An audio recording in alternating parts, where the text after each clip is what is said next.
Hi there, I'm Clifford Bates, and welcome once again to Reading Aristotle's Nicomachean Ethics.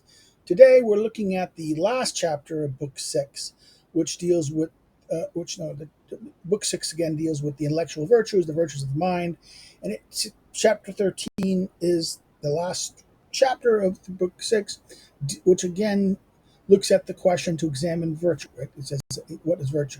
Remember, this is the whole discussion is virtue of the mind, right? The virtues of intellect, of the soul in that sense, right?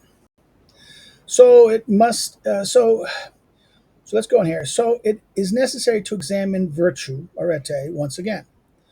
For in the case, for in fact, the case of virtue resembles that of prudence in relation to cleverness. Hmm. That of prudence in relation to cleverness. That it is not the same thing as cleverness, but similar to it.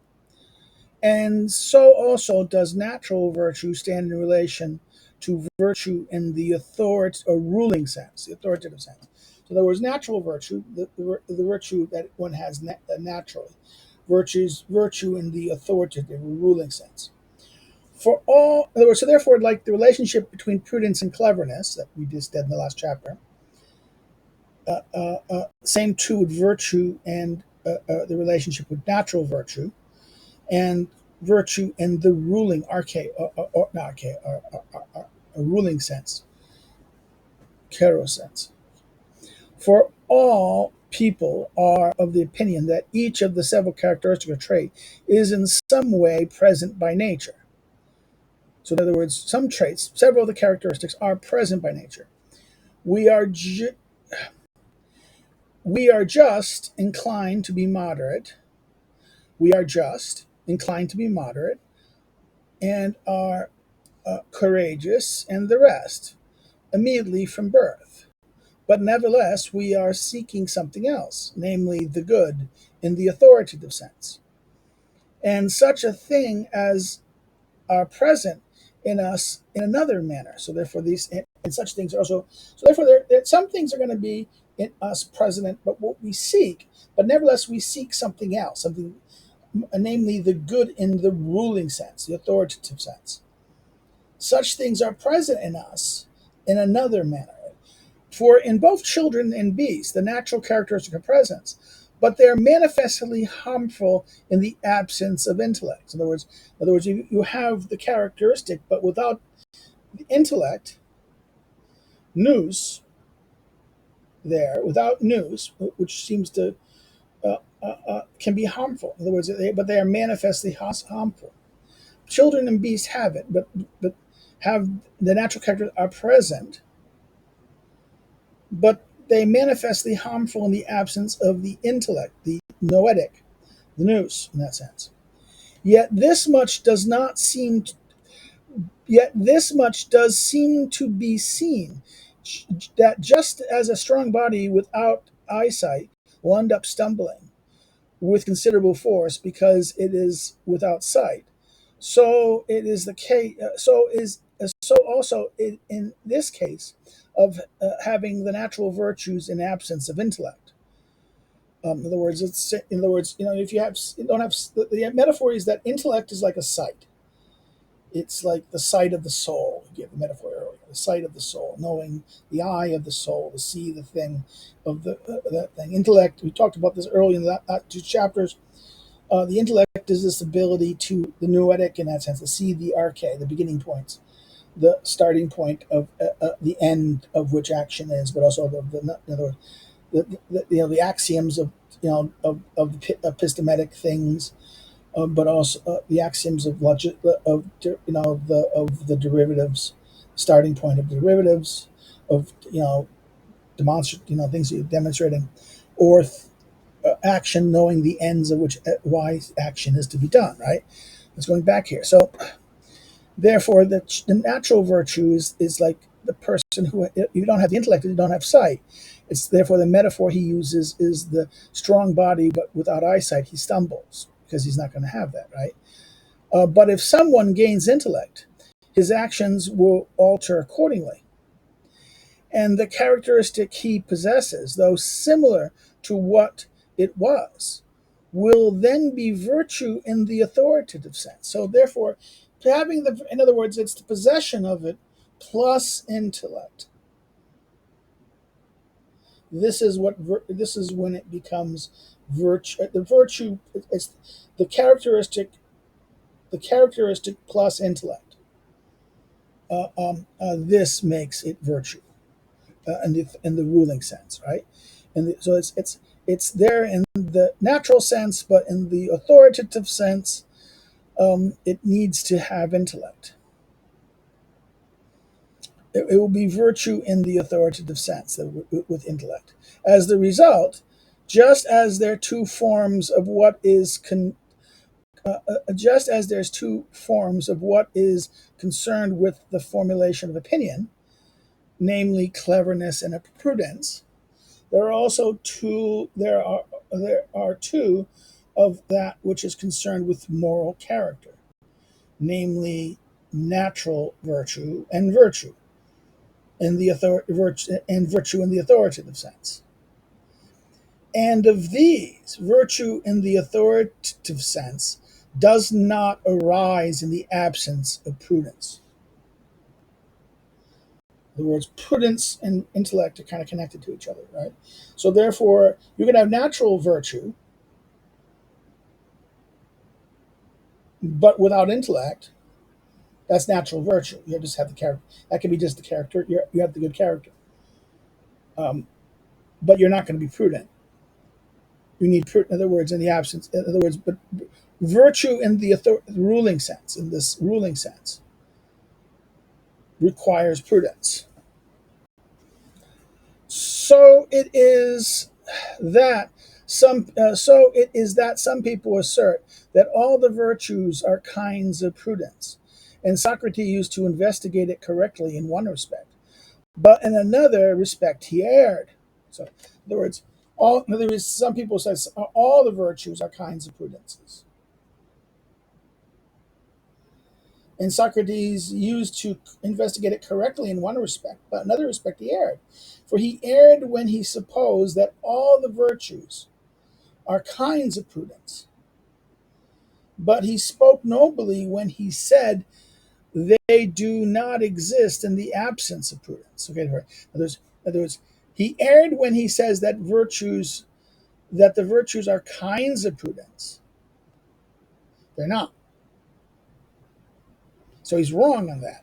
But he speaks beautifully, nobly, kalos, when he says that, and correct, we could say, when when he supposes that all virtues are, in other words, when that they do not exist in the absence of prudence, and there is a sign of this.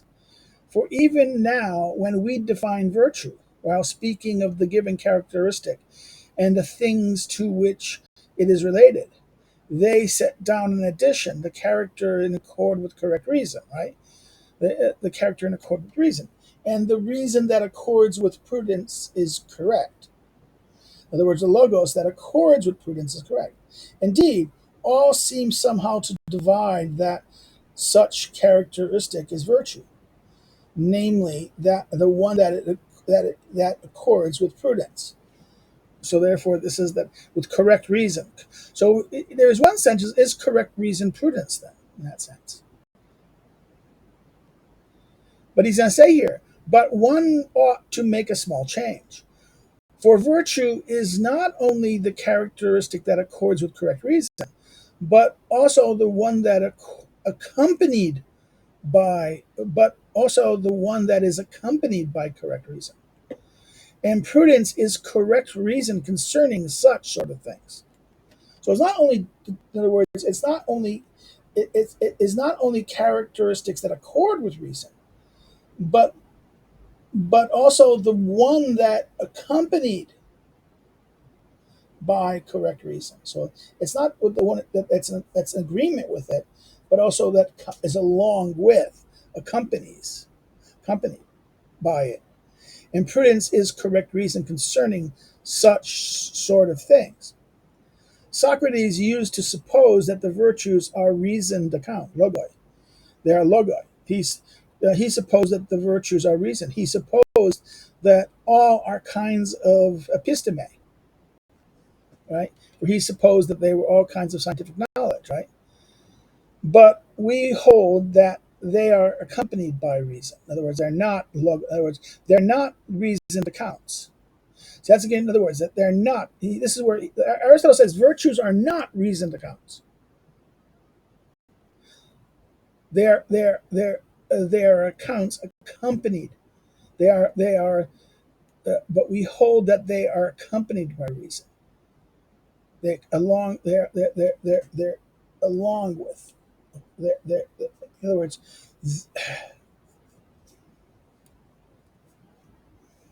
it is clear then, on the basis of what has been said, it is not possible to be good in the ruling sense or authoritative sense in the absence of prudence, nor is it possible to be prudent in the absence of moral virtue. So it's like chicken egg problem, right? Chicken egg. You can't be good in the authoritative sense in the absence of prudence, and you cannot be prudent without moral virtue. But in this way, the argument, but in this way, the argument that someone might make in a dialectical manner, or this is a conversation, or more simply in conversation, let's just say Socrates, for one, takes up this argument in Protagoras, made up by Protagoras, right? Someone might make in a dialectical manner would also be resolved,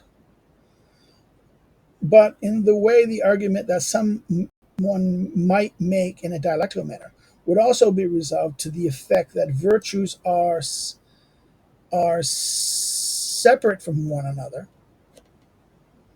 In other words, because the virtues are separate from one another, they're not the same thing. For the same person will not have a most excellent nature with a view to all the virtues. The same person will not have a most excellent. I'm going to say here it's okay. I'm going to be very problematic here, so hold on.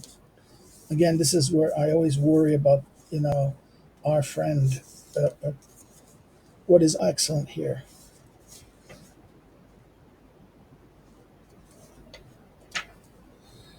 Okay, this is at the very end.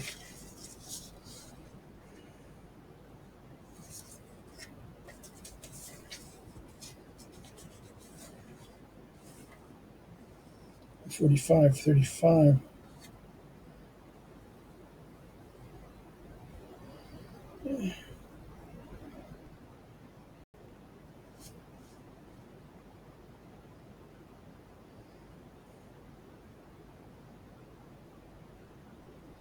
Okay, I'm sorry, looking at this. It's one of those. This is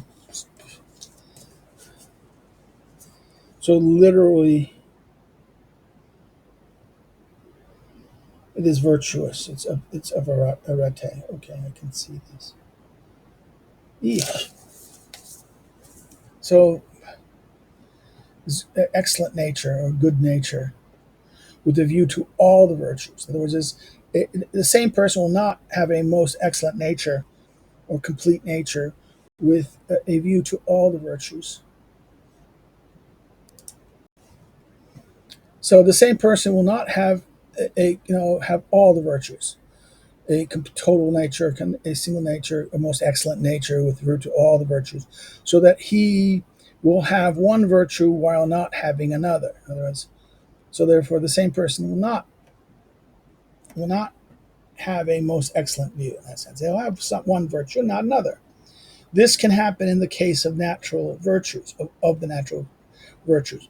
But as for those virtues in reference to someone is said to be good unqualifiedly, it cannot happen. So therefore, this is the problem.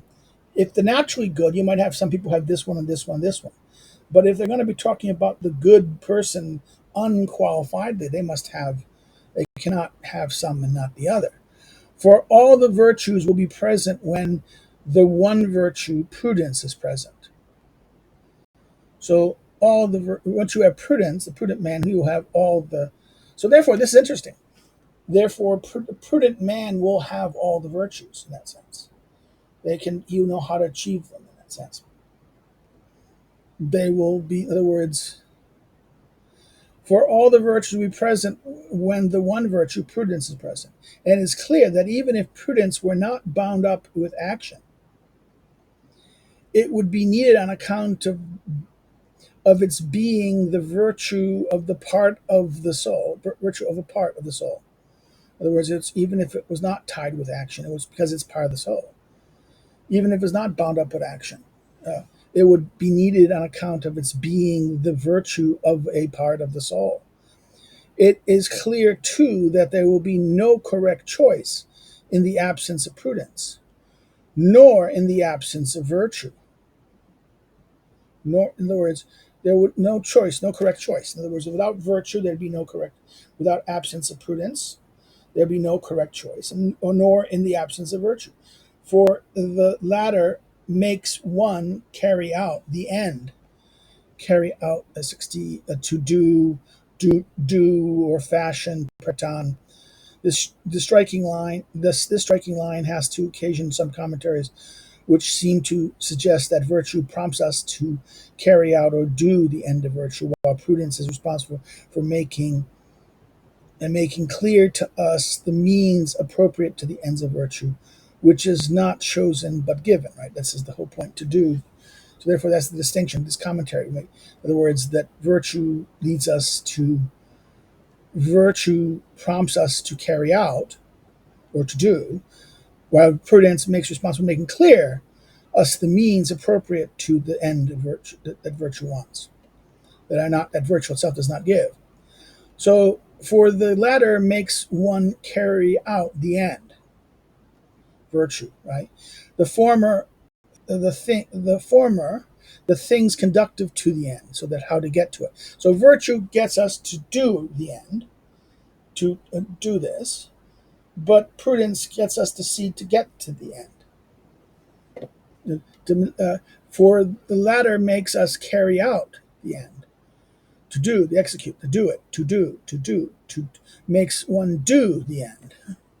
The former prudence, is conducive to the end, how to get to the end. And yet, prudence does not exercise authoritative control over wisdom or the better part of the soul. The higher, is it the better or the higher part of the soul? Just as the art of medicine does not do so over health either. So that, in other words, for it does not make us use. In other words, for it does not make use of health, but rather sees how it comes into being. It is for the sake of health, then, that medicine issues commands, but it does not issue them. Does not issue them to health. So therefore, this is that. Hence, this idea. This is that weird that here is that the prudence does not exercise authoritative control over wisdom or the better part of the soul. In that he's using the metaphor of medicine does not do so over the health, right? For it does not make use of health, but rather sees how it comes to being, right? It is for the sake of health, right? This is an art, techne, right? This is the probably it's not an art in that sense. Then therefore, it's not a techne in this sense, right? It's not a techne. Virtue is not a techne in the sense. And wisdom is not a techne either. Wisdom is not a techne. That medicine issues commands, but it does not issue them to health. Like, I mean, us to know what health is, to get healthy. Furthermore, it would be just as if someone should assert that the political art rules over the gods because it issues commands about all things in a city. Now, this is the interesting thing. Again, I think this is a very interesting. He doesn't make an argument here. He just makes there is an argument here. The question is this argument? Is this really the argument? It is kind of a moralistic argument. It's good. He ends this with hiding that the wisdom should be higher. Remember, this whole it goes all the way to the beginning. That saying, if man is the highest thing, then prudence should be high. In other words, politics should be high. But if it's not the highest thing, then wisdom should be high, right? In other words, this is that weird ending that politics cannot be the highest of goods. That there's something must be higher because man, this is that weird from all the way chapters back. He reasserts that same kind of question that was kind of at one level undermined in the arguments we looked at, but now we hear it here again. So, furthermore, it would be just as if someone should assert that the political art, politicae, rules over the gods because it issues commands about all things in the city. So that the gods in the city, concerning the gods, the city, the politicae rules. But does that mean that they're the gods? Oh, see, that's the question. And this becomes this is how he ends on this, doubting it. He challenges it. This is a place where Aristotle here gives this point here to kind of assert that no, it can't be. But we haven't had an argument. We haven't really examined it. At one level, okay, maybe he's right because the argument he seems to suggest here is this. But then another thing, the question is not that. It's not that it's higher than it's for the sake of the city. And that because the city is a thing of coming into being and passing away of action, not of contemplation in that sense, not of eternal things. And if the gods are merely of eternal things, then of course the politicae is not an politicae, the political thing, the political art is dealing with ruling in the sense. Ruling in the sense so that yes, maybe when the gods are ruling each other, they're engaged in politics. In that sense, they're engaged in the political art. So even the god, because any being that is engaged in ruling must necessarily be engaged in a kind of politicae, or at least ruling. It is ruling this ruling. I've else argued elsewhere that ruling is only one for politicae is only one type of ruling, right? There's despoticae, and then there's okinomikos, right? And the basileus, right? The concept about all those are forms of ruling, but they're different in kind. They're not similar. Back in book one of Politics one, right? Chapter one, book one, chapter one of Politics, right? But these are not the same thing. So this is not a dogmatic. This is not. At one level, this asserts to be a negativist assertion by Aristotle that can't be the highest. But let's work this out and think about it. And think about it in that sense. Is it the highest? Is not? Is it? What about the gods? Okay. Well, let's stop here. We end book 6 here today. If you like it, hit the like button. Hit it. Hit the like button, please. Hit the like button. It helps the algorithm. If you know someone, forward it. Forward this out. Forward it to a friend. Send it out there. Put it in your social media. Share it far and wide. The more you share it, the more you kind of bring attention to this. We get it affects the algorithm. If you've not subscribed, please consider subscribing. Again, I like to build the channel. The goal is building the channel up and higher, more. So please, again, think about subscribing. If you didn't like it, you can always say don't put thumbs down, but say why in the comments so we can learn. People can learn if I did something wrong or something I disagree with. You want to follow me on social media? Okay, you can do so by following my social media links below. If you want to know more about me as a scholar and my research and things like that, you can follow below. The academic social media links are below the social media links.